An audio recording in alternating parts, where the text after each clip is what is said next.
Hi there, everyone. Power 5 meteorologist Brian Shaw here. Flash flood watch remains in effect for all of northeast Ohio. That's going to go until Monday evening.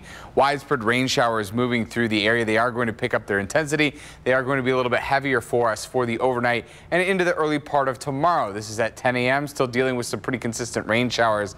It does look like the heaviest of it is going to be Akron and to the south, sparing much of greater Cleveland. It doesn't mean we're not going to get a lot of rain. We're just not going to get the heaviest of the rain showers. If you are heading to the Browns game, it is going to be wet and it's going to be cool. Temperatures only in the mid to low 60s for tomorrow, and it doesn't look like the rain showers are going to wrap up to us until Sunday night into the early parts of Monday. The western spots starting to see an end of the rain showers will finally clear out for Monday morning into Monday afternoon, and temperatures will warm up a little bit for us. In terms of rainfall amounts, we have already seen anywhere from about 1/4 to 3/4 of an inch. We're expecting quite a bit more in terms of rainfall amounts, 3 to 5 inches of rain, with the heaviest of the amounts Canton and areas to the south. Not only that, but we're going to have to deal with some gusty winds over the next couple of days. Wind gusts at around 30 miles per hour through the majority of the day, but into the afternoon for tomorrow, wind gusts will be close to 40 miles per hour for the Browns game. So not only is it going to be rainy and cool,